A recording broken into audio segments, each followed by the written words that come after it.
guys! J'espère que vous allez bien. Je sais que j'ai beaucoup d'énergie pour quelqu'un qui commence un live à 9h du matin. Donc, ici, I am blessed, comme vous le savez, pour ceux qui sont les habitués de la famille Survivant. Je suis la visionnaire et la fondatrice de Survivant. Allô Kelly, allô Lizou. Donc aujourd'hui nous aurons un live avec une invitée très spéciale, raison pour laquelle nous sommes si matinales, parce que je sais qu'il y en a qui étaient comme rediffusion. Notre invitée, bisous Kelly, notre invitée nous vient de Londres, donc avec le décalage horaire et tout, on n'avait pas le choix de s'accommoder à une heure qui était beaucoup plus tôt, mais c'est pas grave, hein, ça nous permet, pour ceux qui sont en train de déjeuner, bon déjeuner, pour ceux qui sont en train de prendre leur café, bon petit café, et pour ceux qui vont nous voir en rediffusion, ben bon, peu importe ce que vous faites en ce moment de la journée. Donc en attendant que notre invité arrive, j'ai envie de faire un peu de jazzette, j'ai envie de parler un peu. Ça fait longtemps, je sais que vous avez vu des nouvelles de Survivants depuis que nous avons publié notre fameuse vidéo où est-ce que je me suis mariée à moi-même, parce que best love is the best kind of love that exists, et parce que je suis Allô Christoutou, parce que je suis mon premier amour, ma première fan, avant de laisser n'importe qui d'autre être des personnes prioritaires dans ma vie. Donc, je sais que vous vous demandez qu'est-ce qu'on va faire, quand est-ce que ça sera. Écoutez, les ambassadeurs vous préparent quelque chose de gros. Ils vont vous annoncer tout ça dans pas longtemps. Mais moi, le temps des fêtes arrive. C'est pas tout le monde qui est fan de neige. Moi, j'espère qu'il va neiger cette année. J'espère qu'on aura de la neige pour Noël et le jour de l'an. Mais sinon, le temps des fêtes arrive. Et on sait que c'est le temps où est-ce que tu passes du temps en famille, tu passes du temps avec tes amis. Mais c'est vraiment le temps où est-ce que tout le monde profite pour célébrer, pour se rencontrer. Et on dit toujours survivons ensemble. Mais on l'applique pas nécessairement pour de vrai dans tous les aspects de notre vie. Donc cette fois-ci, l'équipe Survivant s'est dit, you know what? Let's survive together for real. Donc on va survivre ensemble pour de vrai. Donc qu'est-ce que nous allons faire? C'est à vous de voir aussi. Dites-nous si vous êtes partant, si vous n'êtes pas partant, parce que on est en famille, on se dit les vraies affaires. Donc on aimerait faire des Netflix party pendant le temps des fêtes, parce qu'on est conscient que c'est pas tout le monde qui a la possibilité d'être avec nous physiquement, comme notre sis Kelly qui est aux États-Unis. Donc on voudrait faire des Netflix party, on regarde un film ensemble, good vibe, on partage, on chill, on chat. Donc 1 à 2 Netflix party pendant le temps des fêtes. Si ça vous dit, écrivez-le dans les commentaires. Écrivez même des préférences pour les films. Je sais que moi je suis tough pour les films. J'ai presque tout vu. Ok, sauce. J'ai pas presque tout vu. Je dirais pas que je suis cinéphile, mais j'ai quand même vu beaucoup de films de tout genre. Donc en tout cas, donnez vos propositions dans la boîte de commentaires de films que vous aimeriez voir pendant le temps des fêtes, pendant le Netflix party. Ça peut être un film aussi, ça peut être un film de Noël, you know what, tu sais, c'est la période aussi des fêtes. Si vous avez des idées de films, action, comédie, thriller, moi je suis down pour un thriller by the way. Mais peu importe vos recommandations de films, vous avez juste à les écrire dans la boîte de commentaires. On est vraiment open. Comme j'ai dit, moi je suis un peu picky parce que j'ai vu beaucoup de films. Mais vous savez quoi, je vais laisser à vous la gang de choisir qu'est-ce que nous allons regarder ensemble. Et sinon, je sais pas si vous allez aimer cette idée que nous avons, la team Survivant. On s'est dit, survivre ensemble, c'est aussi venir aider concrètement les autres. Donc on le dit souvent dans nos stories que si t'as un ami qui est down, si t'as quelqu'un qui est down, le dernier live justement c'était sur ça, c'était sur la positivité toxique, donc de savoir comment valider les sentiments des autres. Donc si on s'est dit on va faire quelque chose de concret, mais on est un peu dernière minute. Ok, Naku m'a dit thriller Christmas movie, c'est noté. En tout cas, donc je reviens avec l'idée que j'essayais de partager. On est un peu dernière minute là, on l'assume. Normalement les gens s'y prennent en avance dès le mois d'août. Nous, on est en plein fin novembre et on vous parle de ça. On aimerait distribuer de la nourriture aux sans-abri. Donc, des denrées non périssables ou de la nourriture déjà prête à manger, comestible. Mais on aimerait aller au centre-ville de Montréal et allô Solange, allô Alberto, et distribuer de la nourriture aux sans-abri. On aimerait, c'est quelque chose qui nous tient vraiment à cœur parce qu'on dit survivre ensemble, mais mis à part donner des dons à des organismes, mis à part nous se donner des conseils entre nous, partager des good vibes entre nous, des ondes positives. On voulait faire quelque chose de vraiment concret. Donc si vous êtes down, on n'a même pas encore choisi de date. Mais si vous êtes down, si vous êtes partant, juste écrivez dans la section commentaire une date dans laquelle vous pensez que ça serait une bonne date pour aller distribuer la nourriture aux sans-abri. Ou peut-être un spot à Montréal. Moi, j'ai proposé le centre-ville. Faut avouer que je suis une vraie Longueuilloise, on dit? Longueuilloise. En tout cas, je suis une vraie personne de Longueuil. Mon hood, c'est vraiment Longueuil. Mais écoutez, si vous, vous êtes de Montréal aussi, peut-être on peut le faire à Longueuil aussi. Écoutez, moi, je suis... Longueuil all the way. Mais si vous avez des spots à Montréal que vous dites qu'il y a plus de sans-abri là, on peut y aller. Comme on dit, on est vraiment ouvert, on est ensemble, on est en famille. Vos idées, ce sont toutes des bonnes idées. Il n'y a aucune idée qui n'est pas valide. Comme j'ai dit, on est au très last minute. Donc, on a essayé de contacter quelques entreprises et tout. Mais on nous a dit que, ben écoutez, il fallait nous rejoindre au mois d'août. Donc, c'est pas grave. L'idée qu'on avait, c'était que chaque personne qui va venir nous accompagner amène un petit quelque chose. Ça peut être un petit 5 $, un petit 10 $. Et ensemble, on va mettre l'argent ensemble et puis on ira distribuer aux sans-abri. Donc on ira, on prend l'argent, on achète à l'épicerie ensemble, puis après on fait la distribution. Annelise propose du 20 décembre ou 28 décembre. C'est de super bonnes dates. Super bonnes dates. Comme on a dit, on est ouvert. Il n'y a aucune date qui est fixée. Il n'y a rien qui est fixé encore. On a juste l'idée, on a ce désir dans notre cœur. Et tout commence par une idée de toute façon. Tout commence par la pensée. Donc, moi, j'ai même pas à m'inquiéter sur ça. On peut faire du porte-à-porte. Moi, je serais down, oui. On peut faire du porte-à-porte pour solliciter de l'aide aux gens. Excusez-moi si vous voyez ma face de près. J'essaie d'inviter notre invité du jour. Parce que je ne sais pas si elle a reçu la notification. Mais oui, moi, je serais partante pour du porte-à-porte. Je serais vraiment partante pour du porte-à-porte. Pour récolter les denrées, ça serait aussi une bonne idée, oui. On pourrait faire... je sais que la guignolée des médias font ça. Moi, j'en ai reçu une dans ma boîte aux lettres. Mais ils ont écrit une lettre. Écoutez, nous sommes telle église catholique du quartier.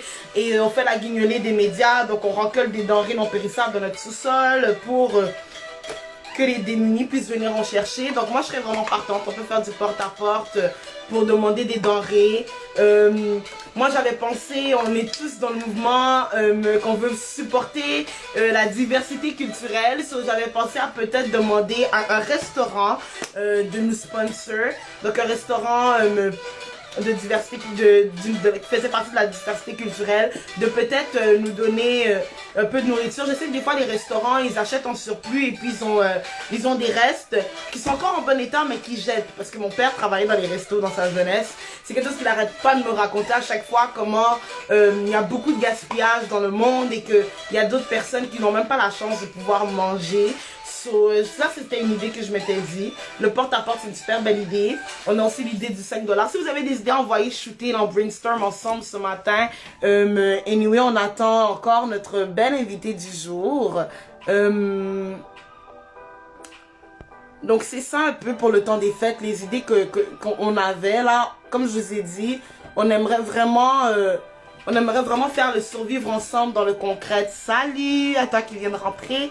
On aimerait vraiment survivre ensemble dans le concret. On veut faire vraiment des actions pour venir en aide aux autres. So, le Netflix Party, ouais, il y a beaucoup de gaspillage. Honnêtement, il y a beaucoup de gaspillage et c'est tellement triste parce que moi, je pense surtout aux enfants qui sont en pleine croissance et qui sont privés de cette nourriture pendant que nous, on la gaspille. Je veux dire, que je dis nous et je m'inclus first parce que je suis la première à gaspiller souvent ma nourriture, ma bouteille d'eau. Non, le gaspillage, c'est vraiment pas quelque chose à faire. Mais c'est pour ça qu'on veut aussi donner à notre prochain. Donc, distribuer la nourriture aux sans-abri pendant le temps des fêtes. Netflix Party, ça je suis très down. Donc, une ou deux fois.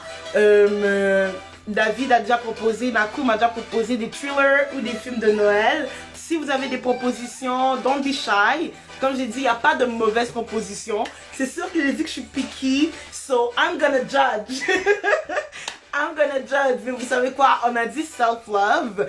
Donc, ton idée a autant de l'importance que mon idée et tous les goûts sont dans la nature. Donc, n'écoutez même pas mon jugement, faut même pas m'écouter. Donc c'est ça, donc n'hésitez pas à laisser vos propositions dans les commentaires. Mis à part cela, on a une activité qui arrive soon, vraiment soon. Les ambassadeurs vous préparent beaucoup d'annonces, beaucoup de contenu, autant pour notre conférence qui sera pendant l'été que pour les choses qui viennent dans les jours à venir. Mais la seule chose que je peux vous dire, 22 janvier, là, si t'es quelqu'un qui est comme moi, qui aime faire ton horaire en avance, parce que là, c'est sûr que je suis late, là. La fin de session m'a tué, mais moi, j'ai mon calendrier, puis j'aime avoir ma to-do list. Là, c'est la fin de session, donc j'ai pas fait de mon calendrier, je suis pas en ordre dans mes affaires. Mais si t'es comme moi, qui aime planifier, genre, 6 mois en avance ce que tu vas faire, ben réserve le 22 janvier. Je sais que je suis late, mais réserve le 22 janvier. Les ambassadeurs vont vous expliquer où, pourquoi, comment. Eux, ils vont vous mettre toute la sauce. Moi, la seule chose que je te dis, c'est dans ton calendrier, réserve le 22 janvier. On aura une activité entre nous les survivants. La pandémie n'est pas terminée, mais écoutez, Monsieur Legault nous a fait un beau cadeau en assouplissant les mesures sanitaires. On va faire en sorte que avant la conférence, on puisse se voir, partager des moments good vibes, apprendre à se connaître aussi, parce que pendant la conférence en juillet passé, on a eu un bon moment, on a ri, on a eu du fun, mais on n'a pas eu tant de temps d'apprendre à se connaître, de découvrir qui est la personne qui est devant moi, puis de juste créer un souvenir qui va être ancré dans ma mémoire avec cette personne. On s'est dit que cette année, on va vraiment faire en sorte de partager plus de moments good vibe ensemble, puis de vraiment survivre ensemble. Comme je vous ai dit, pas juste moi, mais les ambassadeurs, et sur notre page, on le dit souvent, nous, on n'est pas des professionnels. Je suis pas une thérapeute, je suis pas une psychologue, je suis juste une fille qui a vécu des affaires, puis qu'à cause de ces affaires qu'elle a vécues, elle est devenue beaucoup plus empathique. Et donc c'est ça, l'équipe Survivant, et c'est ça la famille Survivant. Chacun a son parcours, chacun a vécu des difficultés, chacun a vécu ses obstacles, mais ça nous a juste permis de devenir des meilleures personnes, des personnes plus compréhensives, des personnes plus empathiques, des personnes qui ont plus envie d'aider les autres. On aimerait découvrir c'est qui ces merveilleuses personnes. On aimerait découvrir c'est quoi qui fait que cette personne, elle a autant une belle vibe que quand je la vois, genre je suis comme, genre je passe un bon moment avec cette personne. On va avoir des activités pendant l'année. C'est sûr que nos gens qui sont de loin avec nous, on aura des lives, on aura des zooms aussi. Don't worry, on vous oublie pas. Mais pour l'instant, les gens qui sont ici, Québec, donc Montréal, Laval, Longueuil, we got you. Cette année, quand je dis cette année, 2021 est fini. Mais l'année 2022, we got you. On va faire en sorte qu'on puisse se voir. Là, je m'inquiète un peu pour notre invitée. Comme je vous ai dit, décalage horaire et tout. Elle est à Londres. J'aurais aimé vous faire comme un petit résumé, une petite sauce du genre voici qui elle est et tout. Mais je voulais être surprise. J'aime que mes émotions soient réelles dans le live, donc je lui ai dit de ne pas me partager son témoignage.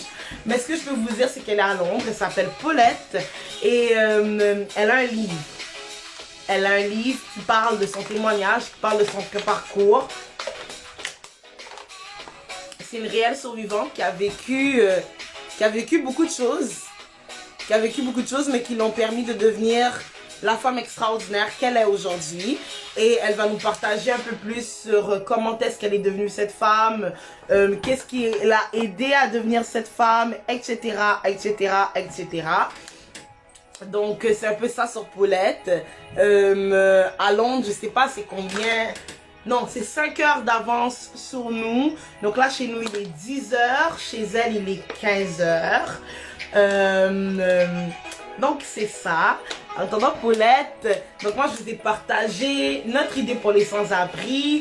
Je vous ai partagé l'idée du Netflix Party. Je vous ai dit de réserver le 22 janvier dans vos calendriers.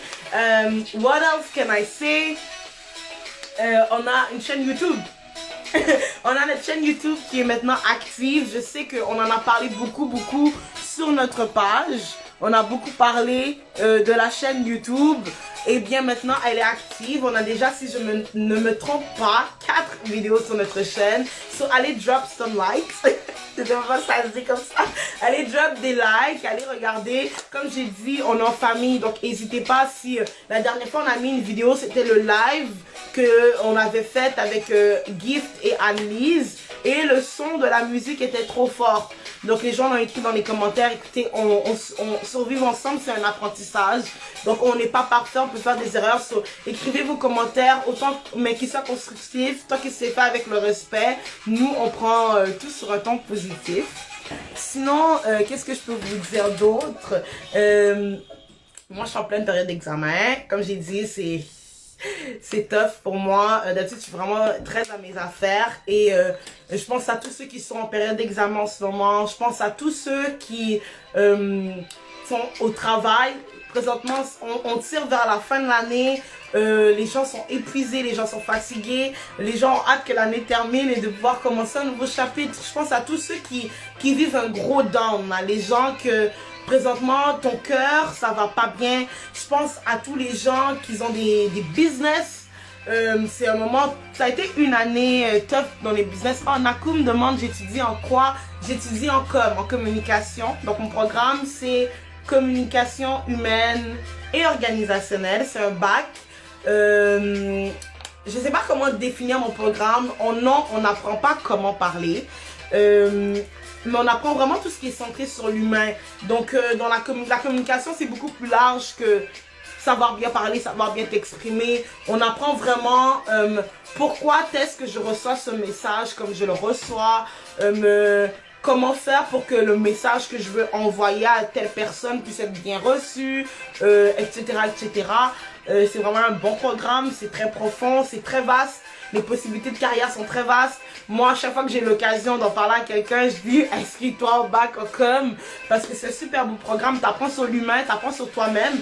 J'ai l'impression d'avoir tellement grandi de ce programme. Comme je dis, je suis pas parfaite, mais ça m'a permis à développer mon empathie. Aïe aïe. Ça m'a permis de développer mon empathie, ça m'a permis de développer mon écoute. Ça m'a permis d'apprendre à travailler en équipe parce que en com, c'est juste ça qu'on fait. C'est pour ça que je vous dis c'est tough pour moi en ce moment. Le retour à la vie normale, travailler en équipe en ligne, je m'y suis ajustée, je m'y suis habituée et c'est devenu ma vibe. Alors travailler en équipe en présentiel, devoir se déplacer, comme je vous ai dit, allô la team de Sherbrooke, comme je vous ai dit, moi je n'habite pas la ville de Montréal, donc devoir me déplacer pour aller rejoindre mes coéquipiers, me ajuster mon calendrier et tout, c'est vraiment difficile pour moi. Alors qu'en ligne, je suis à la maison toute la journée, tu vois, donc... ouvrir mon Zoom, c'est quoi? C'est 30 secondes. Mais me déplacer, calculer mon déplacement, le temps d'arriver et tout. C'est ça qui est un peu plus tough, je vous dirais. Et c'est pour ça que, comme j'ai dit, je pense vraiment à tous ceux qui sont en fin de session. Je sais que c'est la galère la fin de session, c'est dur. Je parle de moi, mais je sais qu'il y a beaucoup de personnes qui m'ont dit le retour à la vraie vie, c'est un ajustement pour tout le monde. Je vous envoie du love, je vous envoie des belles ondes positives. Peu importe la situation que tu traverses, sache que tu es capable de la traverser. Sache aussi que pour les gens qui sont stressés pour les notes et tout, la note que tu as ne définit pas ta personne. Ça ne définit pas qui tu es, ça ne définit pas ce que tu vaux en tant que personne. Même si que des fois on a l'impression d'être des merdes quand tu as fait un examen. Mais sache que ce n'est pas le cas. En aucun cas, les gens ne t'aiment pas à cause des notes que tu as. Aussi simple que cela. Vous pourriez aborder le sujet d'étudiants qui se font abuser par des enseignants, la limite relationnelle entre étudiants et enseignants. Oui, ça serait un super bon sujet à aborder. Je ne sais pas si vous avez des témoignages, si vous avez des expériences par rapport à cela, de l'abus des enseignants, Moi, personnellement, dans mon parcours étudiant, je pourrais dire que j'ai pas... En fait, non, ça serait mentir. J'ai eu quelques expériences parce que certains de mes profs, écoutez, c'était pas des profs positifs. Je me souviendrai toujours de cette prof en secondaire 5. Ça, c'est l'histoire qui m'a marqué à vie, mais qu'elle m'a regardé en plein cours. C'était un cours d'anglais, ok, secondaire 5. moi, anglais, j'ai toughé pour apprendre mon anglais. Je suis arrivée en secondaire 1 et tout le monde, j'avais l'impression que tout le monde dans ma classe savait super bien parler anglais parce que ils connaissaient leurs verbes, ils savaient c'était quoi to be, to have. Moi, to be, to have, je savais même pas c'était quoi. Les mots que je connaissais, c'était pas au-delà de red apple. Et j'ai vraiment travaillé super dur. Quand je dis super dur, c'est que je me réveillais super tôt le samedi matin et je prenais tous les mots en anglais que la prof nous avait demandé d'apprendre et je les traduisais. Je prenais toutes les chansons que j'écoutais en anglais, je les traduisais, toutes les séries que j'écoutais. Je faisais vraiment beaucoup d'efforts pour apprendre, pratiquer mon anglais et ça m'a permis, arrivant en secondaire 4, d'être en anglais enrichi. Secondaire 5, niveau parcours études, je savais pas dans quoi m'enligner. Je savais que je devais continuer, que je voulais continuer, mais je savais pas dans quel programme aller. Les seuls programmes que je connaissais, c'était des programmes qui m'intéressaient pas, comme droit, soins infirmiers, médecine. C'était ça les seuls programmes que je connaissais back in the days. Puis ça m'intéressait pas du tout.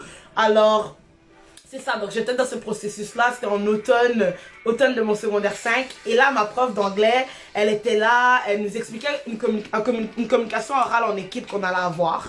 Et moi, j'étais très timide, j'étais très... je sais que ça paraît pas, mais je suis quelqu'un qui est quand même très introverti, donc j'étais très timide. Et avant, ma timidité était excessive. C'était vraiment genre, dans les oraux, je me balançais comme ça, puis j'avais une toute petite voix que je prenais, parce que j'étais vraiment stressée. Il fallait carrément que quelqu'un vienne me tenir la main pour pas que je tombe quand je faisais une communication orale. J'étais vraiment gênée. Alors imaginez en anglais, qui n'était pas ma langue maternelle, qui était une langue que je travaillais dur pour apprendre.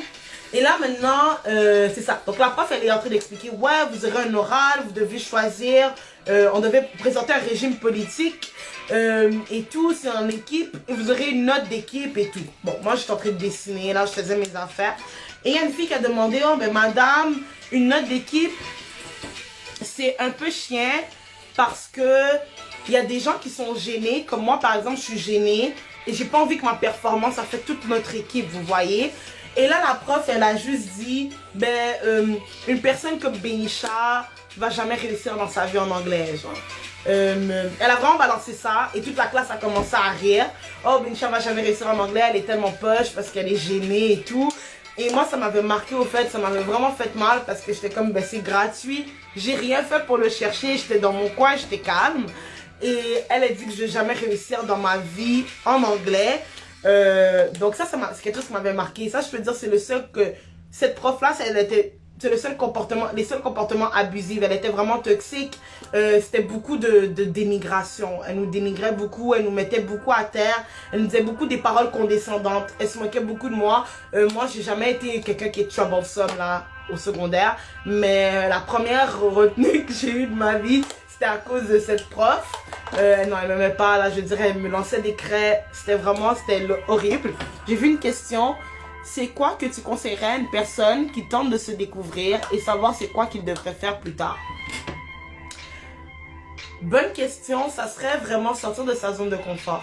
Ça, c'est vraiment ce que je dirais. Pour te découvrir, tu dois sortir de ces petites bulles-là qui te rendent confortable. Si je reprends mon histoire de quand la prof, elle m'a dit ça, que je vais jamais réussir dans ma vie en anglais, au début, ça m'a, pour de vrai, je l'ai take.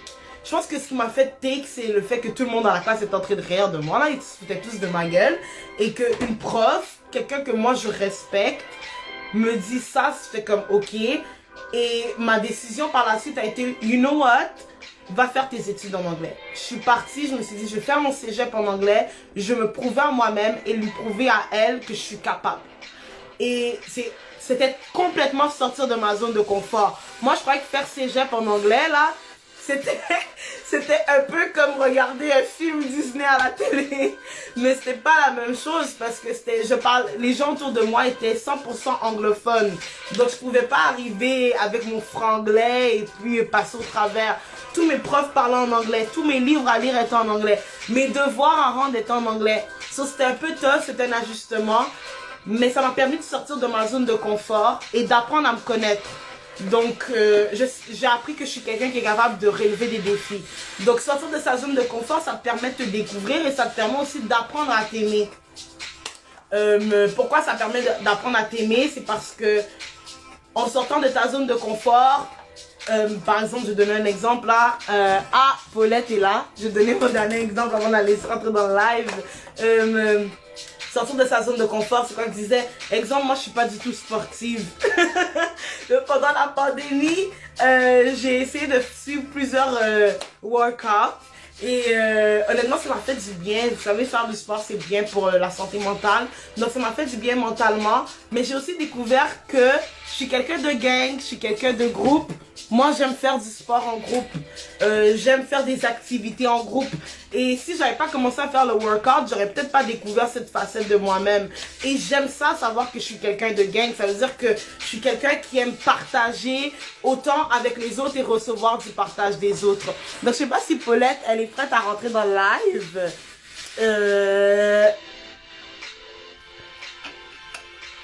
Donc, il va falloir que tu envoies la demande, Paulette, pour pouvoir rentrer dans le live. Mais sinon, moi, j'ai beaucoup parlé de moi. J'ai l'impression, en tout cas, je sais que vous avez commenté, que vous avez partagé. Mais vous, comment vous allez? What's up? What's new? Excusez, je suis tellement pas bonne avec la technologie. J'essaye d'inviter Paulette à rentrer dans le live. Ok, elle est là. Allô? Allô, bonjour. Ouais, bonjour. Bon après-midi chez vous? Oui, il est 15 heures. Je pensais que ça allait faire 16 heures d'ici, en fait, donc je suis pas prête. Oh, Oui, quand on a parlé, en fait, on avait dit 16 heures UK time. Donc, j'avais mis mon alarme. Ben, voilà, quoi. Je n'ai pas fait de I'm maquillage. so sorry. Ça, c'est ma faute pour de vrai. Moi, je me souviens même pas comment j'ai fait le calcul. J'ai juste dit, je me suis juste que dans mes calculs, c'était 10 heures de notre temps chez nous. Ça, c'est pourquoi je suis vraiment désolée. Non, c'est pas grave. C'est juste que voilà, quoi. Voilà, je suis pas partie faire quoi que ce soit. J'ai pas fait de maquillage, rien du tout. Donc, me Oh, voilà. mais sinon, ça va bien. Vous, chez vous, juste par curiosité, il fait combien de degrés là-bas? Il fait froid, il fait chaud, il fait... Là, il fait super froid, hein. Il fait super froid. Il Ah fait très ouais? très froid. Je sais pas combien de degrés il fait, mais en tout cas, c'est l'hiver, hein. C'est l'hiver. Ah, Donc nous, voilà. on est au milieu, là. Tu sens que l'hiver arrive, mais l'hiver n'a pas encore commencé, quoi. Donc, il fait froid, Ah mais pas bon? loin.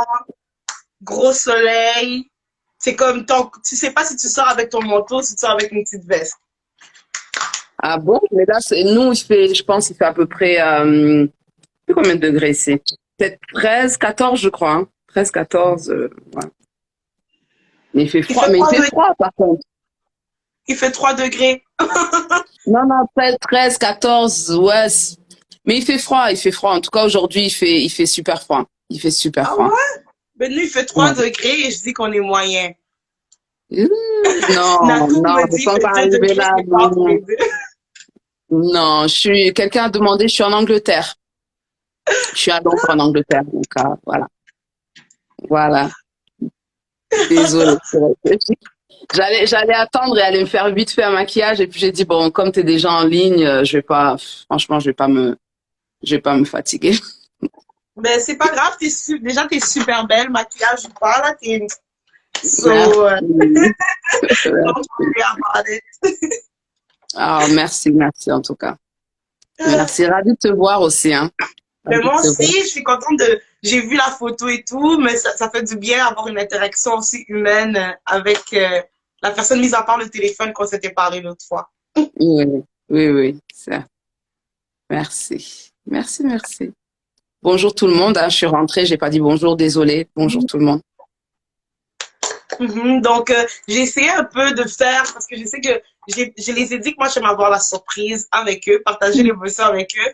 Donc, j'avais essayé de genre te décrire, ben, j'étais genre, ben, elle a un livre, mais c'est une survivante, elle est pas ici, elle est en Angleterre et tout, mais je pouvais pas donner plus. Donc, est-ce que tu pourrais te décrire un peu plus à notre famille survivante?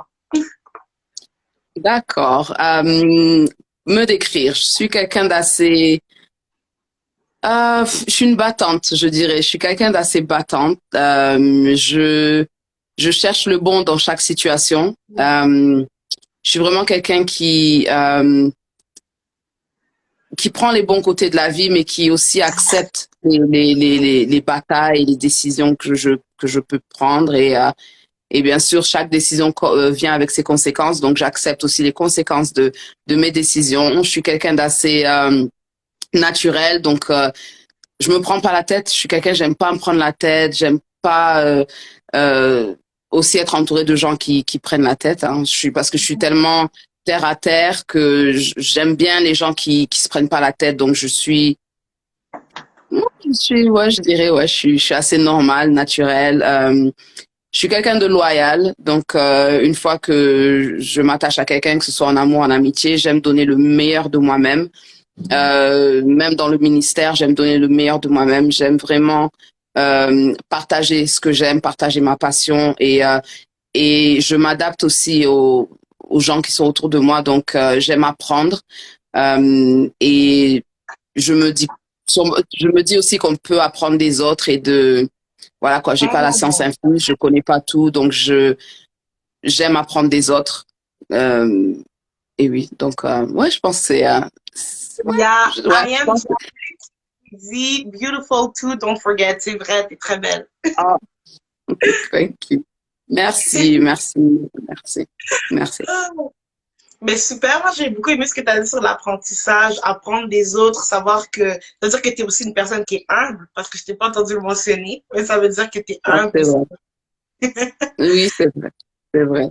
À défaut, des fois à défaut, mais bon, je pense que toute qualité à l'excès devient un défaut et puis voilà quoi. Donc ça, ouais. C'est vrai que je donne beaucoup. J'ai du mal aussi à des fois ne pas.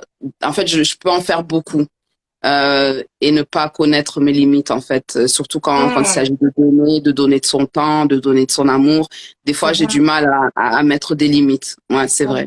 C'est la personne que je suis et j'ai appris à être OK avec ça et des fois c'est un peu dur puisque j'aime aller, comme on dit, se plier en quatre pour les autres et je suis comme ça.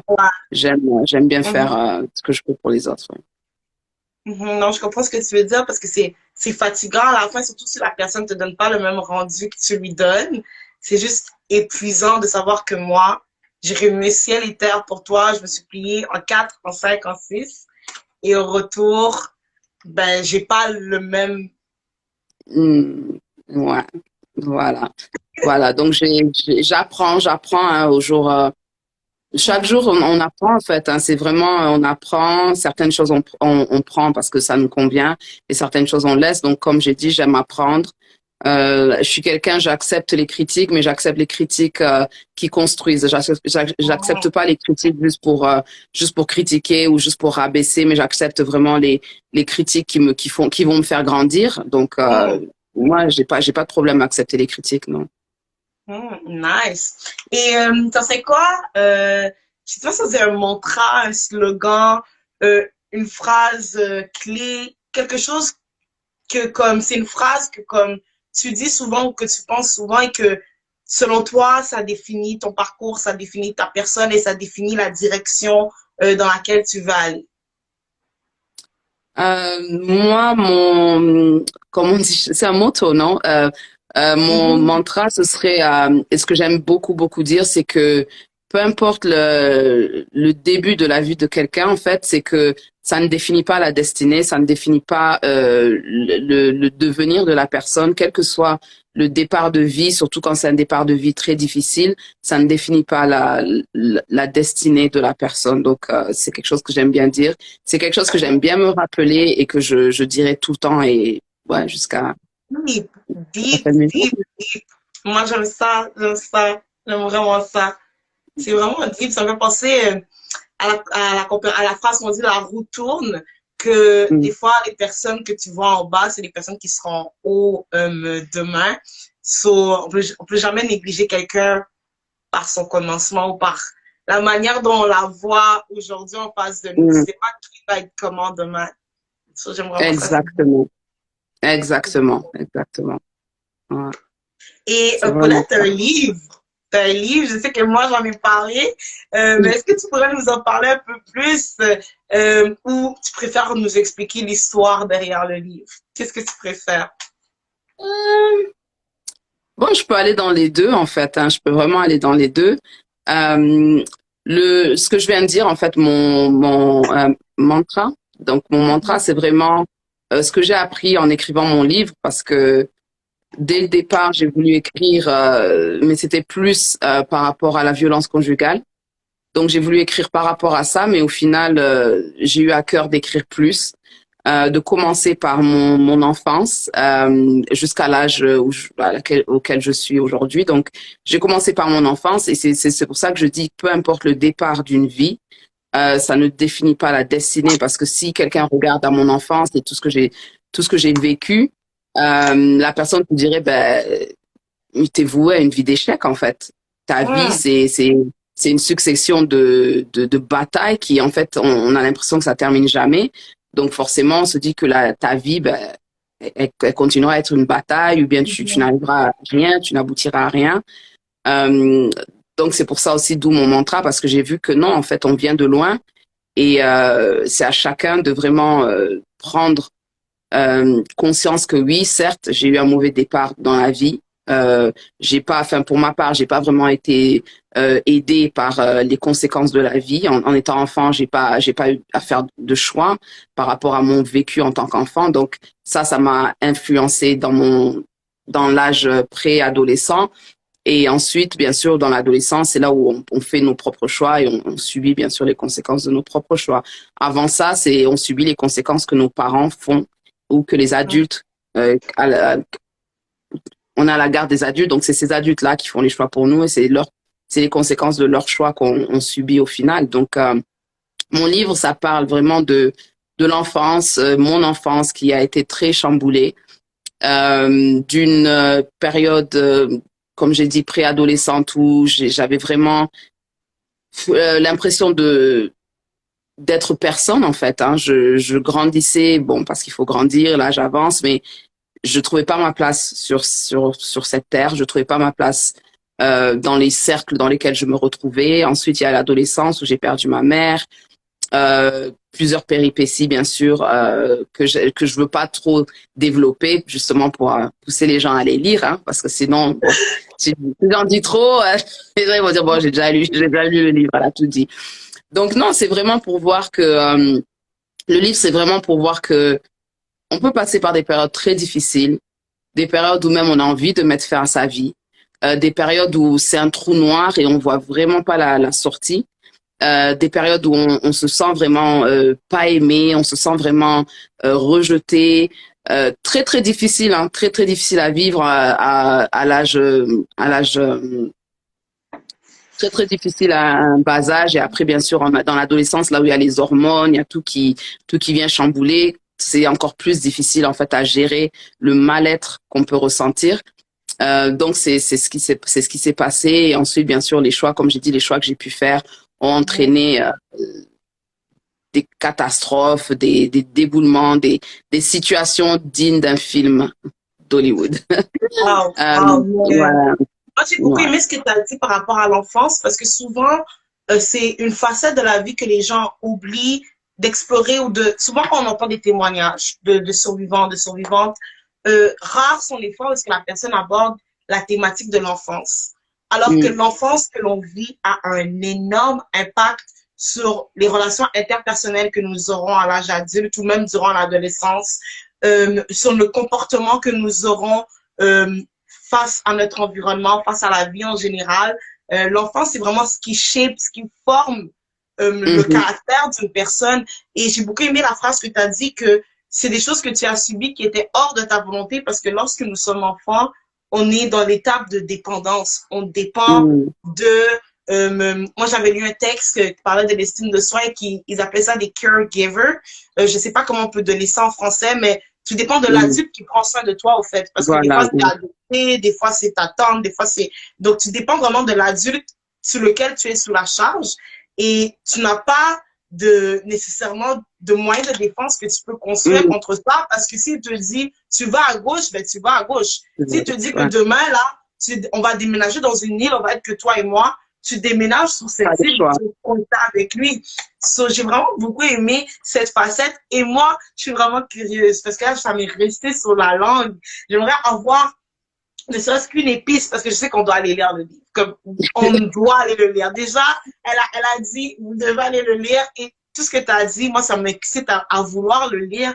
Mais j'aimerais avoir une petite épice, une petite graine. Savoir c'est quoi ces péripéties-là qui sont venues me forger ton caractère pour qu'aujourd'hui, on voit cette splendide femme qui est capable de dire je suis une battante et moi, j'ai été capable de survivre, je suis résiliente, je suis forte. Mais avant, elle ne l'était pas nécessairement à cause d'événements contre sa volonté. Oui, ah, merci. Non, en tout cas, bon, je parle vraiment de situations très difficiles, donc je sais pas le public qui regarde, donc si c'est assez sensible, bien sûr, voilà quoi. Je préviens déjà que c'est quand même des thématiques assez sensibles que j'aborde. Euh, Déjà en partant de l'enfance, donc j'ai été bon, bien sûr, je suis issue d'une mère et d'un père, comme la biologie. Mais j'ai pas vraiment grandi avec mon père et ma mère. Du moins, j'ai pas ces souvenirs-là d'enfance. Mon premier souvenir commence quand on nous a laissés en Afrique, donc au Congo. Et c'est là où, en fait, mon premier souvenir. Et j'avais à peu près 5 ans, je dirais 5 ans. Donc déjà, on peut comprendre que un enfant né en Europe, donc je suis née en France, habitué pendant 5 ans de ma vie à un climat européen, on vient, et bien sûr à parler français et tout ça, donc on nous a déposés en Afrique. Un climat différent, des gens qu'on n'a jamais vus. Et c'est pas comme si on était venu habiter en famille enfin, au Congo. Ma mère nous a laissés avec notre grand-mère. Donc, c'est quelqu'un que pour nous, on n'avait jamais grandi avec. Ensuite, il parle un langage, bien sûr, dans le Congo belge, on parle français, mais forcément, on parle plus le lingala. Donc, c'est un langage on est là, on se dit, mais waouh! Donc, on a dû maintenant s'adapter parce que notre mère elle nous a laissés, elle est repartie. On a dû s'adapter déjà à ça, ce qui était quand même un traumatisme pour un enfant de 5 ans, d'être pris, d'être amené là-bas, d'être laissé. Pour moi, en fait, j'avais pas réalisé à quel point ça avait joué, en fait, sur le rejet et sur l'abandon. Sachant qu'après, on est revenu en France quelques années après. Donc, j'ai fait l'école un peu au Congo. On est revenu en France quelques années après et on s'est retrouvé dans une vie où on était au foyer et en famille d'accueil. Donc, une fois de plus, il y a le rejet, l'abandon qui se rajoute aussi. Une fois, et c'était vraiment, en fait, je réalise, c'est après, en écrivant le livre, j'ai réalisé que waouh, j'ai quand même été dans un cycle de rejet et d'abandon qui ont créé ce mal-être en moi où je ne trouvais pas ma place.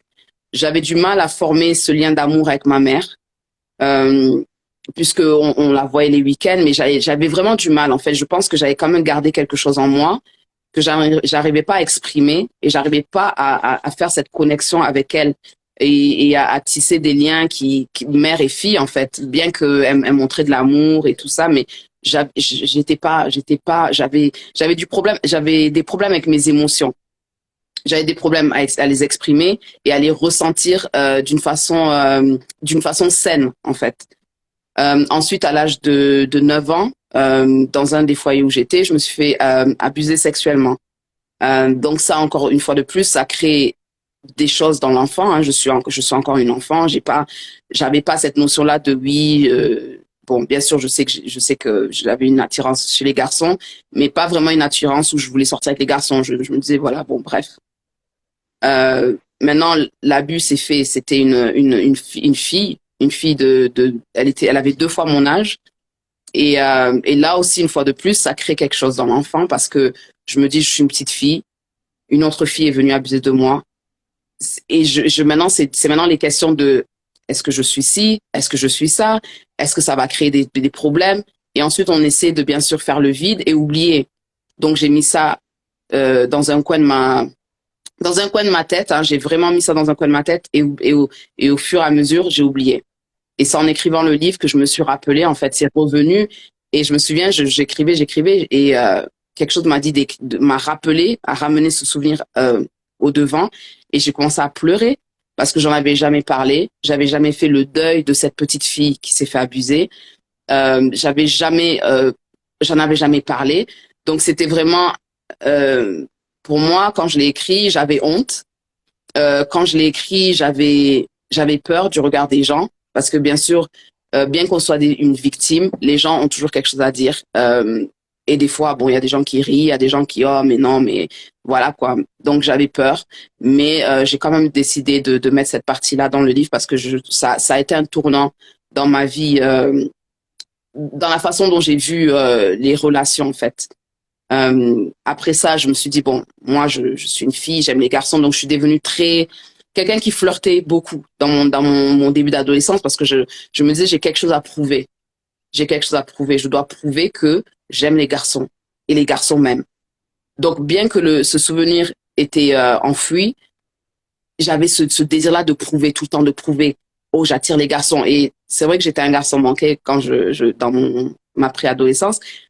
Et le fait que d'être un garçon manqué, d'être entouré de garçons tout le temps, je dis ah mais il y a aucun garçon qui s'intéresse à moi. Peut-être que je suis censée aimer les filles. Tu vois, c'est beaucoup de questions hein, qu'un enfant peut se poser par rapport à un abus. Et quand les garçons maintenant commencent à montrer un peu ah tu vois, tu remarques que le garçon c'est pas vraiment dans l'amitié qui te recherche. Et je dis ah ok, donc je plais aux garçons. Et maintenant, j'ai commencé à jouer de ça. Et en jouant de ça, ça m'a amené dans des situations où j'aurais pu me faire abuser aussi. Dieu merci, c'est pas arrivé à cet âge-là. Mais en fin d'adolescence, je me suis fait abuser sexuellement par un garçon qui, je pensais, était mon ami. Et voilà, c'était ma première expérience avec un garçon. Qui a une fois de plus ma vision sur la sexualité. Là, c'était vraiment, je me suis dit purée, je me suis gardée malgré ce qui s'était passé avec ce qui m'était arrivé avec la fille. Je me suis dit, je me suis gardée jusqu'à un certain âge. J'avais 20 ans, j'avais ouais, 19, 20 ans. Je me suis dit, je me suis gardée. Et là, ils viennent me faire ça. J'ai dit non. J'ai dit, à partir d'aujourd'hui, le sexe, pour moi, c'est rien. Mhm. Tu veux, tu prends. Tu veux, tu prends. Et c'est vraiment, j'en ai rien à faire. Et il y avait aucun plaisir, il y avait aucun désir, il y avait juste, ma vision, c'était quand un garçon est avec une fille, bon, sexe, tu veux, tu prends. Voilà, il y avait plus de valeur. Je me sentais comme si j'avais plus de valeur.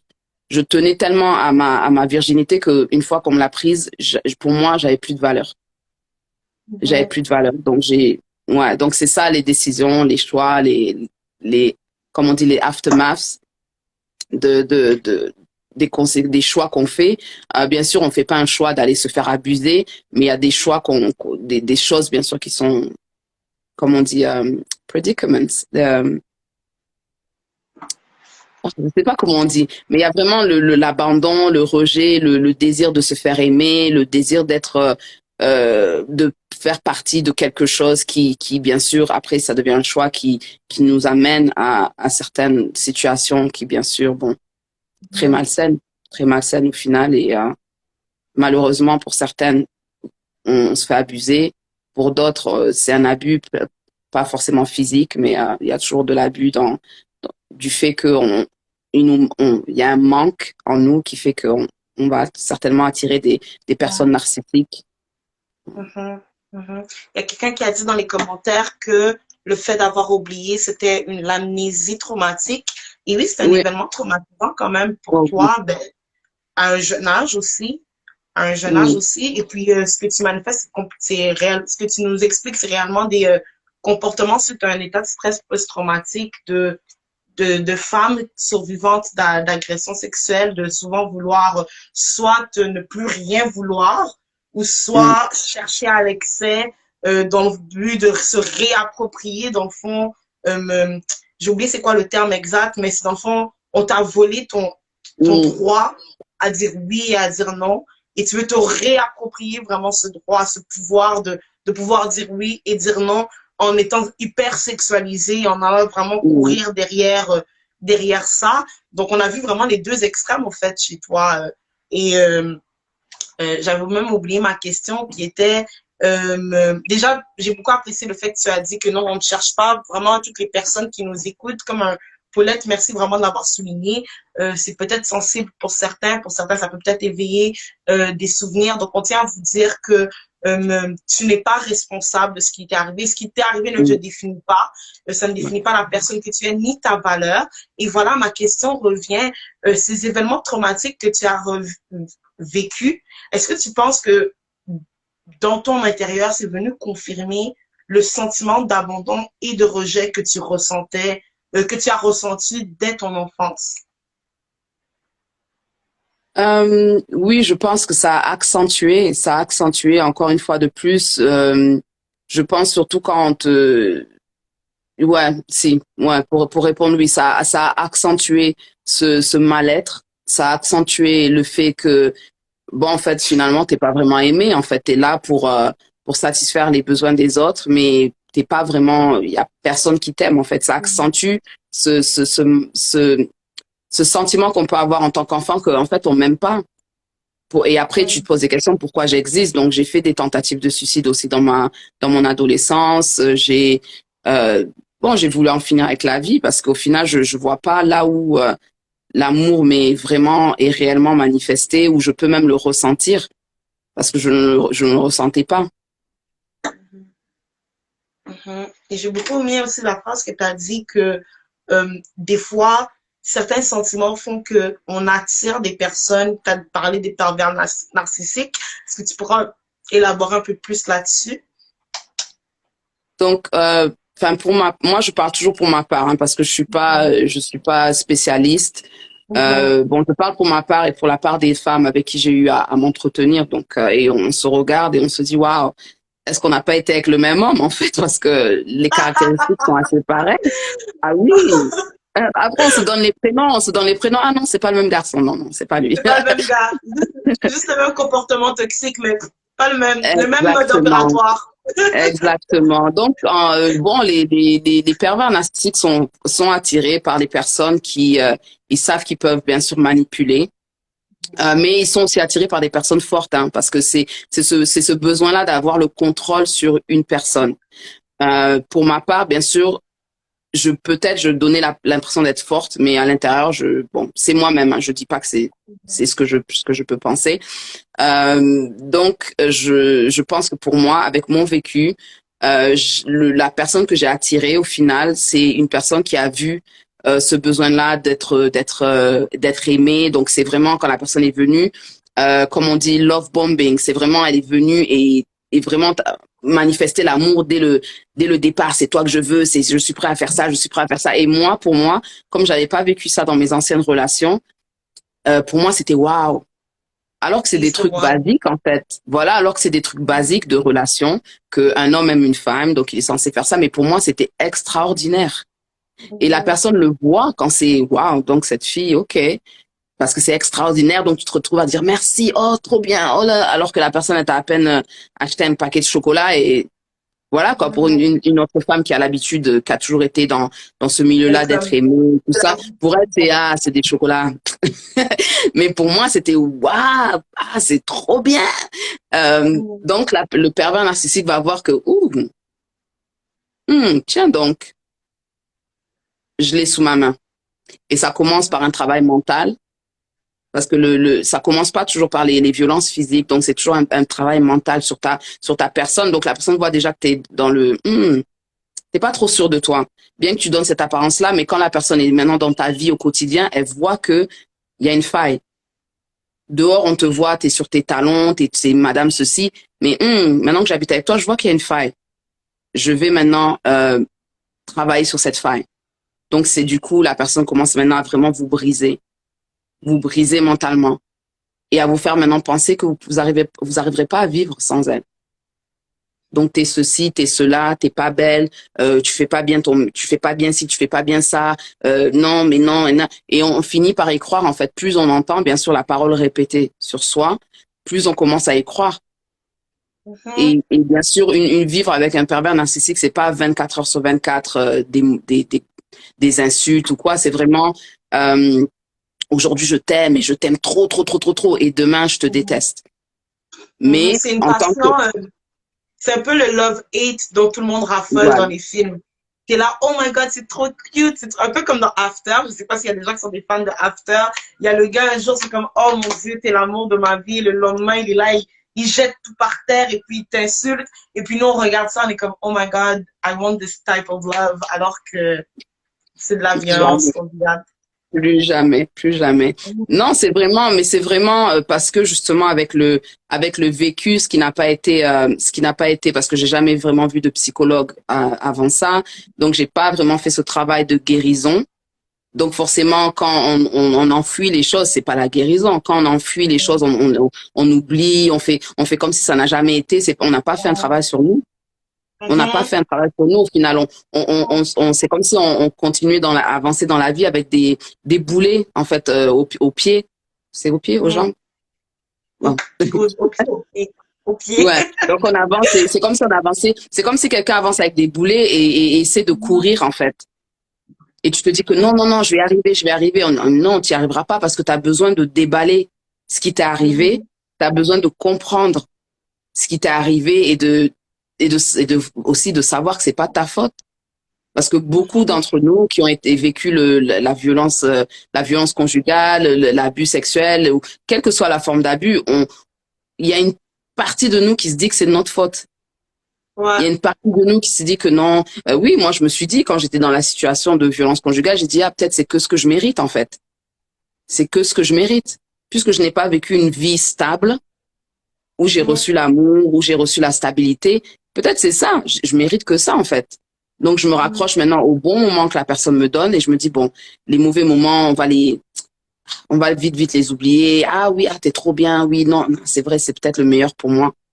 Et on se raccroche à ça, l'idéal. Et la personne sait que, en fait, vous êtes à leur merci. Et ça devient du coup, non, mais t'inquiète, je vais te marier. Non, je vais pas bien, c'est pour ça. Oh non, t'inquiète pas, ça va aller. Donc, c'est beaucoup c'est émotionnel. Ouais, c'est émotionnel. C'est vraiment, ouais, même quand j'y pense ou j'y repense, c'est vraiment travailler ses émotions, comprendre ses émotions. Et verbaliser ses émotions, ça aide beaucoup au niveau de la guérison. Ça aide à avancer et surtout à ne pas faire les mêmes choix aussi. Parce qu'une fois que on comprend que, ok, mon enfance ou une certaine histoire de ma vie a vraiment tout chamboulé sur la personne que je suis et que je suis censée être, on reprend le contrôle en fait. On reprend du contrôle quand on peut verbaliser et vraiment comprendre. On reprend le contrôle parce que j'avais pas le contrôle sur ma vie. Enfin, j'étais devenue la personne qu'il voulait que je sois. Donc là, voilà. Donc je vivais pas. En fait, tu te retrouves, tu vis pas pour toi, tu vis maintenant pour les gens. Donc, à un moment, t'es la Paulette comme si, t'es la Paulette comme ça. Et au final, t'es même plus toi-même. Parce que je faisais des choses qui ne m'intéressaient pas, des choses que j'aimais pas, forcément. Ouais, voilà. Quelqu'un écrit, oui, j'étais spectatrice. C'est comme si vraiment, et une vie qu'on n'aime pas, en fait. T'es spectatrice d'une vie, mais une vie que t'aimes pas. C'est pas toi. Tu ne t'aimes pas, Voilà, exactement. Et c'est en sortant de justement de cette situation, je me suis assise un jour, j'ai dit, mais qui suis-je? Qui suis-je en fait? Qu'est-ce que j'aime? Tu vois, parce que tu t'habilles d'une certaine façon, parce que non, si tu t'habilles pas comme ça, le gars il va être fâché, c'est cela, si tu fais pas les trucs comme ça. Et c'est marrant parce que le week-end dernier, je parlais avec une copine et j'ai dit, ça faisait longtemps que j'avais pas mis du, comment ça s'appelle? Eyeshadow. Non, du eyeshadow. Le fard à paupières. Et j'ai dit à ma copine, j'ai dit, c'est marrant parce que ce matin-là, je me regardais au miroir et j'ai mis le fard à paupières. Et j'ai repensé en fait à l'épisode où mon ex m'avait carrément il avait arrêté de me parler. Ça, c'est aussi de la violence, c'est de l'abus, hein, c'est de l'abus émotionnel. Il avait arrêté de me parler parce que il aimait pas quand je mettais le fard à paupières. Il m'a pas parlé pendant tout un week-end. Oh my God. Parce que j'avais mis le fard à paupières. Donc, la semaine dernière, j'ai mis du fard à paupières et je me regardais en mettant. Et j'ai dit, waouh, ça fait longtemps que j'en ai pas mis. Et j'ai dit, waouh, et j'ai repensé à cette scène-là où j'avais mis le fard à paupières et le gars, on était en train de marcher, on voyageait, justement, on voyageait. Et c'était comme s'il n'était pas avec moi. Donc, il marchait plus loin. On prenait le car. Donc, dans le car, il voulait pas me parler. Et c'est en revenant que je lui ai demandé, mais est-ce qu'il y a un problème? On était bien ce matin-là. Non, c'est parce qu'il aimait pas que je mette le fard à paupières. Oh my God. Oh my God. Donc, donc maintenant, quand on sort de tout ça, c'est vraiment on se redécouvre. C'est pas que, bon, je dis pas que je raffole du fard à paupières, mais quand j'ai envie de mettre du fard à paupières, je veux en mettre. Donc, qui est Paulette? Je m'assieds, je dis, qui est Paulette? Qu'est-ce que j'aime? J'aime faire ci, j'aime faire ça. J'aime manger le fromage. Il y a des choses que je mange pas parce que justement dans cette relation-là, c'était non, non, on mange pas ça, on mange pas ça. Il y a des choses que mes enfants ne mangent pas parce que dans cette relation qui a duré près de 6 ans, il y avait des choses que je pouvais pas acheter. Donc mes enfants, il y a des choses qu'ils ne mangent pas jusqu'au jour d'aujourd'hui. Après, j'ai dit mais pourquoi ils mangent pas? Alors je dis ouais. Mm. Et c'est tout, c'est des trucs tout bêtes en fait hein, quand on y pense, mais c'est comme ça que là que j'ai été façonnée en fait. Mhm. Ouais. Non, je comprends tout à fait. Il y a quelqu'un dans les commentaires qui a écrit les relations toxiques sont graves idéalisées. Certaines filles recherchent carrément les bad boys. Et c'est tellement vrai. C'est tellement vrai. Tu vois ça à la télé, tu vois une amie qui te dit ça et t'es comme, oh, mais son gars, il est viril, c'est un homme, c'est comme ça un homme. Alors que non, c'est de l'abus. J'ai beaucoup aimé que tu as dit émotionnel, mais c'est de l'abus psychologique, au fait. C'est que mentalement, toi, c'est comme si tu es en prison. Les gens te voient libre, mais dans ta tête, là, c'est comme si tu es emprisonné. Et le pire, c'est que le déteneur de la clé, c'est toi-même. Oh, oh. C'est même pas ça, hein. Il n'y a même pas besoin de clé. Hum, Est-ce que tu as déjà vu quelqu'un qui est assis dans une cellule de prison, mais la porte est ouverte, hum, mais tu ne vois pas hum, la porte. Donc, il n'y a même pas besoin de clé. En fait, tu es dans la prison, la porte est ouverte. Personne, il n'y a même pas de garde, il n'y a rien. La porte est ouverte, mais tu veux rester assise. Tu veux rester assise dans ta prison. Et après, hum, c'est pas facile, hein. Je dis pas que c'est facile de prendre la décision de partir parce que ça m'a pris du temps. Mais en tant que victime, je comprends que des fois, on n'arrive pas à voir la sortie. On n'arrive pas à voir qu'on a le choix. On croit qu'on n'a vraiment pas le choix. Et surtout quand il y a des enfants, là, on a l'impression qu'il n'y a pas le choix, que je dois rester hum, avec cette personne-là. Parce que justement, j'ai pas envie d'avoir des enfants par-ci, par-là. Il y a toujours des excuses qu'on se donne, hein. Et moi, j'avoue qu'il y a des excuses que je me suis données qui m'ont fait rester dans cette relation-là. Qui ont fait que, même si je voulais partir, j'ai dit non, peut-être je suis mieux ici. Peut-être. Et avec les peut-être, on a fait près de 6 ans. ouais. Et c'est triste à dire, c'est beaucoup plus triste dans le vécu, mais c'est une réalité. Des fois, faut pas Mhm, croire que la personne ne veut pas partir, c'est juste que la personne ne voit pas par où commencer, où hum, mettre le premier pas, comment faire le premier pas, et ne voit même pas la hum, force qu'elle a derrière elle par rapport au support qu'on a des fois de nos amis, de la famille. On se dit, oh non, ils vont pas être là, mais en fait, non, les gens sont là. Viens, je mhm, t'héberge, viens, je t'aide même à fuir le pays, s'il faut. Mais on a peur, en fait, c'est le premier pas. Dès qu'on prend le premier pas, ça y est. Mais c'est hum, difficile. C'est pas, on le dit, je le dis, moi je le dis avec légèreté peut-être, mais j'ai été dans la situation, donc je suis pas quelqu'un extérieur qui vient dire que oui, partez. Je suis quelqu'un qui a vécu, qui a eu aussi son truc de je pars pas. Mais une fois que j'ai fait le premier pas, j'ai commencé à courir. J'ai hum, commencé à courir parce que j'ai vu que ma vie, au final, je peux la perdre d'une minute à une autre. Je suis partie. mhm, mhm.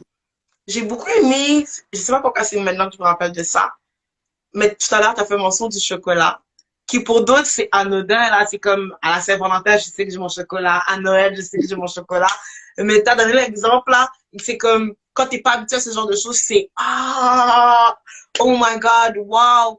Est-ce que tu penses que le fait de ne pas nécessairement savoir sa valeur, ça peut nous pousser à diminuer nos standards au niveau des relations? Et quand je parle de relations, j'ouvre ça vraiment large, autant au niveau Hum, amour qu'au niveau travail, qu'au niveau amical, que le fait que moi, en tant que personne, je ne sais pas qu'est-ce que je vaux, ça diminue mes hum. standards et je suis prêt à accepter un peu n'importe quoi, même si c'est de base dans une relation. 100%, 100%. Je vais juste rebondir sur quelque chose que tu as dit, après je réponds à ça. La virilité d'un homme, c'est pas dans les Mhm. coups, hein. C'est vraiment pas dans les Mm, coups. Un homme peut être viril, oui, j'aime un homme. Moi aussi, j'aime un homme viril, j'aime un homme quand il se pose là, on sait que, ah, il y a un homme dans la salle. Mais c'est pas en s'imposant au niveau verbal, un gars qui a une bouche qui insulte n'importe comment, oh, il est viril parce que non, il va te mettre une claque. Non, c'est pas ça la virilité d'un homme, hein. C'est pas du tout ça la virilité d'un homme. Donc même les gens qui veulent bad boys, faut définir votre bad boys là. Faut définir. Si Mhm. c'est un bad boy parce qu'il fait la moto, c'est différent que oh, c'est un bad boy parce qu'il est là en train de se battre dans tous les coins de rue. C'est différent. Mhm. Qu'est-ce qu'un bad boy? En fait, c'est ça aussi. Les gens doivent. Quand tu dis bad boy, tu penses à quoi? Tu penses à un gars Mhm. qui va dans une fête, qui va perdre le contrôle parce qu'il te voit parler avec un pote à toi. Ça, c'est ça le bad boy que tu veux. Tu peux même pas faire un step sans que le gars il te dise tu vas où? C'est quel? Bon, bref. Je voulais juste en rebondir avec la virilité parce que des fois, les Non, gens ça fait confondent la virilité ça. avec les coups et tout ça. Donc, non. Après, la valeur de soi, 100%, je suis 100% d'accord avec toi. Quand on connaît pas sa valeur, on accepte tout. On Mhm. accepte tout et on donne excuse à tout parce que justement, on se dit que, voilà quoi, ah, c'est trop bien. Comme je dis, en fait, c'est marrant parce que c'est ce que je me disais. Ah, c'est trop bien. Oh, waouh, il m'amène au resto. Ah, c'est trop bien. Alors que je connais ma valeur. Au jour d'aujourd'hui, moi, je me prends, je m'habille bien, je vais au restaurant toute seule, hein. Je vais au cinéma Mhm. toute seule, je m'achète des Mhm. cadeaux, je me fais ce que je me dis, je déserve, je mérite, Mhm. ce que je Yes. mérite. Je mérite, bien sûr, si quand je serai en couple, je me dis oui, le gars, s'il fait ça, c'est un plus. Mais Mhm. je me dis pas que si le gars fait ça, c'est tout pour moi. Parce que je sais déjà que je le Exact. fais pour moi-même. Yes. Je sais que je le fais pour moi-même. J'avais pas de valeur. J'avais pas de valeur. Et le fait que que j'avais pas de valeur, si c'est bien français, c'est du fait que tout ce qui m'est passé, tout ce qui m'est arrivé, en fait, je me suis dit, j'ai pas vraiment de valeur. Je suis la poupée, je suis la ceci. Oh, tu veux qu'on sorte? Si tu veux qu'on sorte, faut que tu t'habilles comme ça. Donc le gars, il va te mettre les habits sur le lit. Si tu veux qu'on sorte, c'est comme ça que tu t'habilles. Si tu mets autre chose, c'est pas la peine. On va pas sortir. Donc, est-ce que vraiment quelqu'un qui a de la valeur va se dire que ah ouais, laisse-moi, mais même si c'est un habit que t'aimes pas, tu vois, moi je suis pas très mini-mini, mais le gars il veut que tu mettes les mini-mini parce que si tu mets pas ça, c'est pas pour lui, vous allez pas sortir. Donc tout ça, je me suis pliée. Et comme tu dis, j'ai vraiment accepté. Je me suis dit non, euh, c'est comme ça. C'est comme Mhm. ça et puis c'est comme ça. Mais je sais qu'aujourd'hui, quand je regarde, j'avais pas, je m'estimais pas du tout. Je Mhm. m'estimais pas du tout. Je tolérais tout et n'importe quoi. Mhm. Tout et n'importe quoi. Mais quand on a la valeur de soi, c'est qu'une personne va se présenter à nous et on va savoir que, OK, ce que tu m'amènes, c'est un plus. C'est pas pour maintenant Yes. commencer à maintenant être au contrôle de ma vie, me traiter Mhm. comme si j'étais ton enfant. Et maintenant, tu me remets au stade d'enfant et c'est toi qui me fais les punitions. C'est toi qui... Mhm. C'est bizarre, mais il Mhm. faut travailler. La valeur de soi, faut travailler, faut la travailler. Il faut aussi, comme j'ai dit au départ, hein, moi, j'accepte les critiques constructives. Si j'ai une amie, une petite anecdote, j'ai une amie à moi, elle est très nette. Et je me rappelle au départ, je me disais, ah, je pense pas que je veux être amie avec elle parce qu'elle dit les choses trop vraies. Mais au final, j'ai réalisé que non, elle parle pour mon bien. Et ce qu'elle dit, ça me fait mal, mais ça me fait mal pourquoi? Parce que je sais que c'est la vérité. Je Mhm. sais que elle a vu quelque chose que moi maintenant, parce que des fois quand on a une certaine vision, un certain champ de vision, il y a comme dans une voiture, on dit c'est le point mort en français. Il y a un angle, il y Ouais. a un angle mort, l'angle mort. Il L'angle y a l'angle mort. mort, voilà, l'angle mort où on ne voit pas.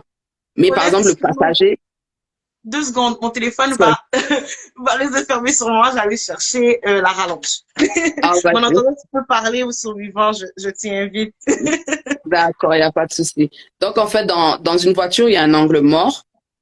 Et dans l'angle mort, justement, celui qui est passager voit en fait ce qui se passe dans l'angle mort, bien sûr, de son côté. Donc, moi, je vous dirais, en fait, c'est vraiment des fois, pas des fois, souvent. Entourez-vous de gens qui vous disent la vérité, pas des gens qui vous cajolent tout le temps. Oui, non, t'as bien fait. Non, c'est le meilleur pour toi. Mais les gens qui vont vous dire que non, quand on était sorti avec ton copain la dernière fois, la façon dont il t'a dit de monter dans la voiture. Et des fois, des fois, ça peut paraître anodin, mais des fois, nos amis peuvent voir que, ah, la façon dont il t'a poussé dans la voiture, j'aime pas trop comment il a fait. Et bien sûr, on a du mal à prendre ces critiques parce qu'on se dit que, ah, comment tu regardes mon couple ou quoi. Mais des fois, c'est nécessaire de laisser aussi les autres vous montrer là où vous ne voyez pas. Et moi, avec mon ami, c'est vraiment, je me dis, ouais, je suis tellement, tellement bénie de l'avoir dans ma vie. Et voilà, elle m'aide aussi à travailler ma valeur. Quand je viens, je lui raconte aussi un peu mes histoires. Elle dit, là, c'est pas bon. Là, tu devrais plus faire comme ci ou tu devrais vraiment méditer sur ça. Est-ce que ça te rappelle pas une relation passée? Est-ce que ça te rappelle pas quelque chose? Et j'arrive à avancer comme ça, en fait, vraiment avec les critiques constructives. Donc, il faut vraiment savoir accepter les gens qui vous connaissent, les gens qui veulent votre bien, parce que c'est pas tout le monde qui vous critique, qui veulent votre bien, parce que si c'est juste une critique pour une critique, pour vous faire vous sentir mal, ben ça sert à rien en fait, parce que tu peux me dire, il y a des gens ils vont dire, ah j'aime pas ton, bon mes cheveux sont un peu blonds, ah j'aime pas ton blond sur tes cheveux, et puis la personne elle s'en va. Mais une personne va venir, le blond sur tes cheveux, je préfère quand tu mets le noir. Donc c'est un peu constructif en fait, bien que je vais pas aller enlever mes tresses maintenant, mais la personne au moins vous a dit que quand tu mets le noir, ça fait vraiment, ça te fait trop stylé. Tu vois, c'est différent de quelqu'un qui vous critique et qui passe sa route en fait. Mhm. Ouais. Mhm. J'ai beaucoup aimé ce que tu disais au début quand tu parlais du fait que toi, tu t'amènes au ciné toi-même, tu vas au resto toi-même et tout. Ça m'a fait penser à un quote sur Instagram qui dit que ça montrait, tu vois, l'univers, l'espace et tout. On voit la Mm. Terre, Mars, la Lune, etc. Et ça disait que chaque planète représentait une relation, donc Mm. amitié, famille, travail. Et par exemple, le partenaire, c'était comme la Lune, c'est-à-dire que c'est une partie de ton univers qui est Mm. essentielle à ton bien-être, mais il n'est pas tout ton univers. Ah Et oui. ça, c'est important à savoir sur les partenaires, surtout, on a l'impression, on dit souvent ça, oh, tu es mon tout, sans toi, je ne pourrais rien, sans toi, je ne serais Mm. rien, nanana. Et on a l'impression que c'est tellement cute, sans savoir que non, déjà, des fois, tu le dis sans savoir aussi ce que tu veux dire, là, c'est sur le moment, et Mm. ce qui se fait pour juger, là. Des fois, je suis là, je regarde quelque chose comme, oh my god, mais quand tu le dis, que tu le penses, c'est là que ça devient problématique. Parce Ouais. que, tu as dit, une relation est censée être un plus et non être l'entièreté de ta personne. Mhm. C'est pas la définition entière de ta personne. Oui, les relations que tu as avec ta famille, tes amis, le travail, etc., ça fait partie de ton essence. Ça fait partie de qui tu es en tant que personne. Si tu étais ami avec Trump, tu aurais un comportement complètement différent que si tu es ami avec, par exemple, Obama. Tu vois, c'est Mm. deux Ouais. contrastes. Donc, ça fait Ouais. partie de ta définition en tant que personne, mais ça ne constitue pas l'entière définition. Et j'ai beaucoup aimé le fait que tu l'as souligné. Et moi aussi, c'est quelque chose que j'aime dire. Je veux pas attendre que les gens tapent des mains pour moi alors que moi, j'ai deux belles mains. And Mm. I can do it for myself.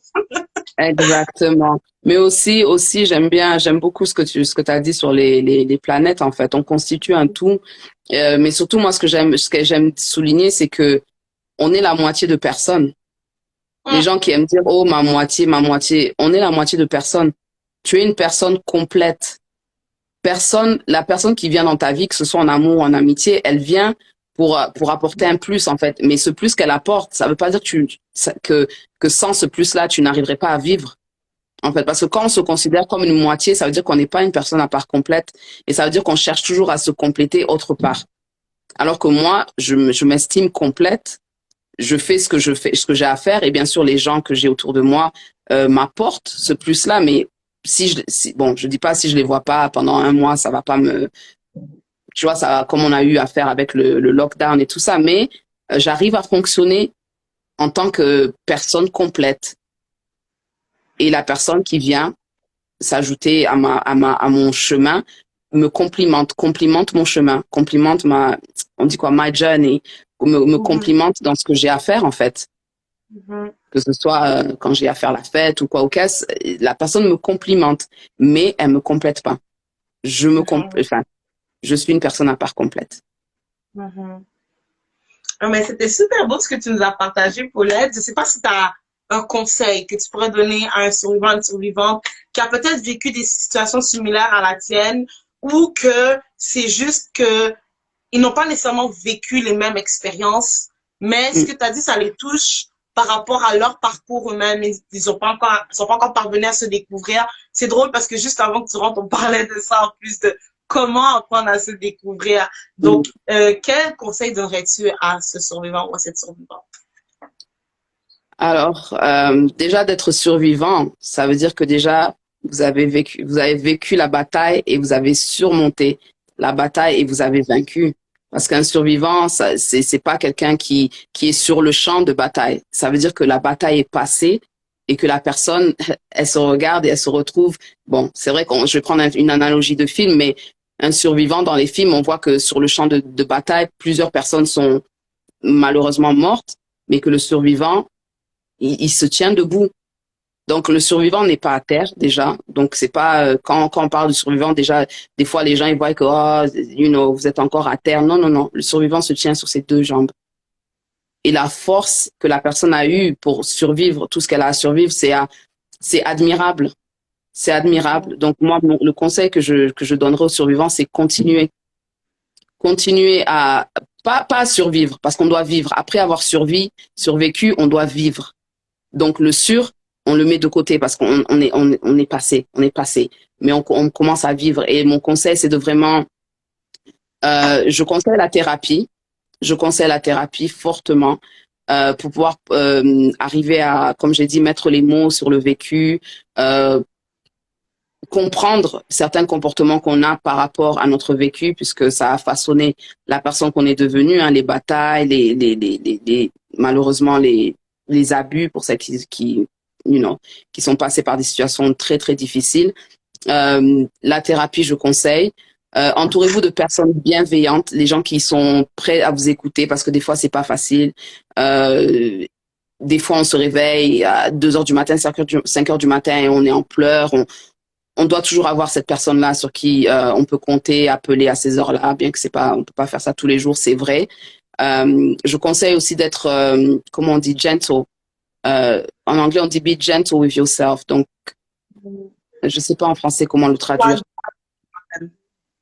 Voilà, soyez patient avec vous-même, tolérant avec vous-même, parce qu'aujourd'hui on peut se sentir fort, demain on se sent un peu moins fort, on se sent un peu moins fort, mais ça ne veut pas dire que ça ne veut pas dire que vous n'êtes pas au niveau auquel vous devriez être, parce que la vie c'est pas une ligne droite, hein, c'est avec les hauts et les bas, donc appréciez le parcours.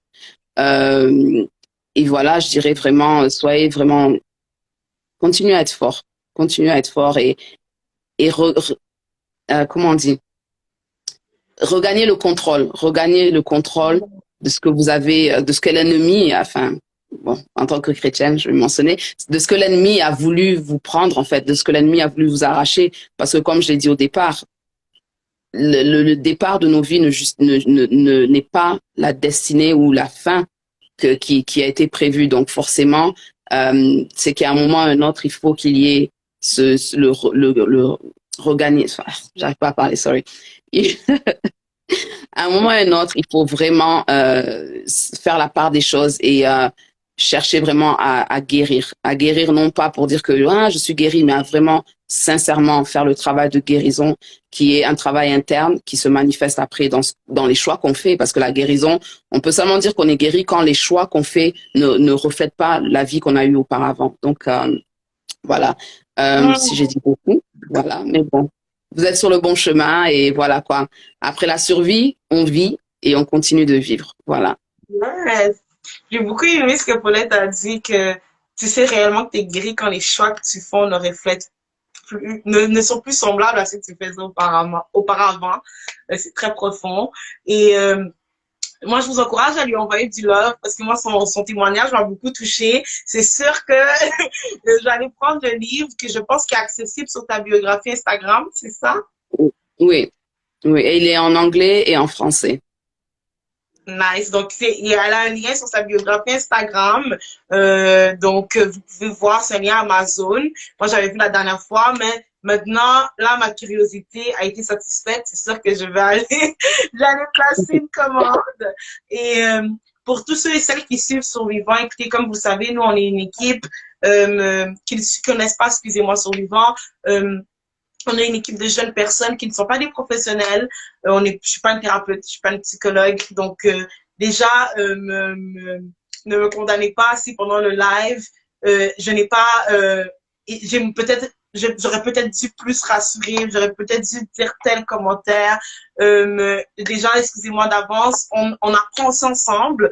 Donc, on travaille l'empathie ensemble. On n'est que des personnes qui ont vécu des parcours différents qui nous ont amenés sur un champ de bataille émotionnellement, pour reprendre les mots de Paulette, et on a survécu, on est passé au travers, et maintenant on désire aider les autres. Donc, comme chaque année, on organise une conférence qui est pour tous les survivants et survivantes, et pour tous ceux qui aimeraient aider les survivants et les survivantes. Et on parle d'une thématique précise. Cette année, la thématique, c'est aujourd'hui, je me dis oui, je le veux. Donc, vous irez voir la vidéo sur notre page Instagram, mais la conversation qu'on a eue aujourd'hui, ça englobe vraiment la thématique. C'est apprendre à se dire oui tous les jours, apprendre à se choisir tous les jours, apprendre à se mettre en priorité tous les jours. Et vous verrez un peu pourquoi on a dit oui, je le veux, qui serait I do en anglais, qui a une petite parenthèse avec le mariage. Vous comprendrez dans notre vidéo. Je vous invite vraiment à la voir. Pour ceux qui suivent Paulette et qui se sont joints à lui, qui vous dites, oh, mais nous, on est en Angleterre. Écoutez, si vous voulez acheter un billet d'avion pour nous rejoindre, on vous y encourage. Si vous ne pouvez pas, on a toujours un aspect en ligne pour que les gens qui sont de loin puissent nous soutenir aussi de loin. Et nous, tous les profits qu'on se font sont remis à des organismes parce que nous, on n'est pas des professionnels.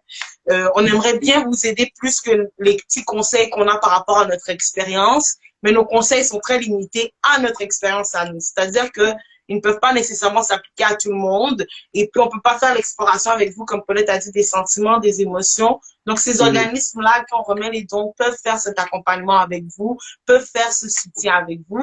Et là, j'ai fini mon blabla qui présente un peu l'équipe Survivant. Et j'aimerais vraiment remercier Paulette parce que I was not expecting this. Ah. Non, je m'y attendais pas, là.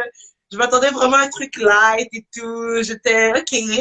Mais c'est venu me shake un peu. mais j'ai beaucoup appris. Donc, merci beaucoup, Paulette, pour ton partage. Merci déjà d'être la merveilleuse personne que tu es. Et j'ai beaucoup aimé ce que tu as dit. Et moi, je tiens juste à dire que pour toutes les personnes qui ont vécu un parcours similaire au tien, qui sachent que les événements difficiles que tu as vécus ne définissent pas l'essence que tu as en tant qu'être humain.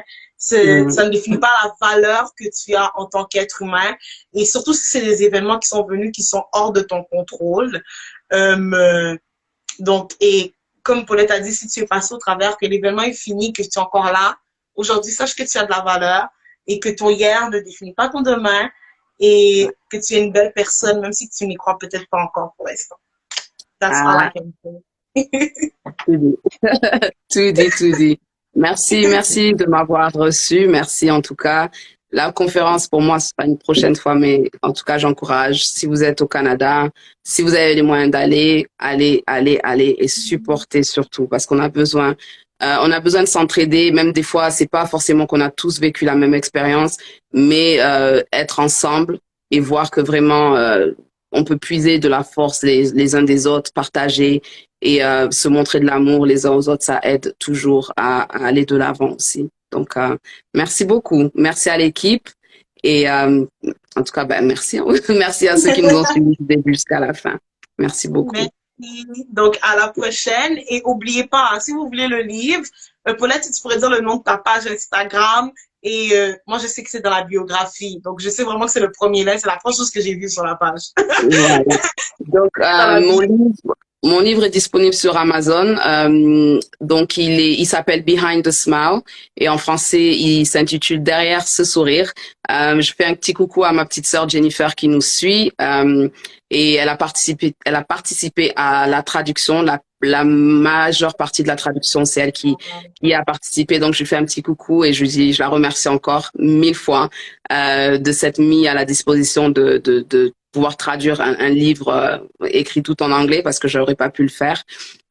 Donc oui, si vous allez sur ma page Instagram, ça s'appelle I am X Paulette Et donc oui, comme tu l'as bien dit, hein, il y a le lien qui amène au shop Amazon, les vidéos des fois que je fais aussi sur YouTube et tout ça. Donc bref, si vous allez sur le lien, vous allez voir tout plein de trucs, tout plein de trucs. Donc merci beaucoup, merci voilà, si vous quand vous allez lire le livre, vous allez voir que c'est pas que la violence conjugale, c'est pas que l'abus sexuel, c'est vraiment beaucoup de choses et chacun s'y retrouve et chacun y retrouve quelqu'un qui connaît et savoir donner les conseils, savoir épauler parce que des fois on n'a pas forcément besoin de conseils, on a juste besoin de quelqu'un pour nous écouter et en ayant lu ce livre, des fois, ça nous donne cet aspect-là de pouvoir juste écouter et ne pas juger. Donc voilà, merci.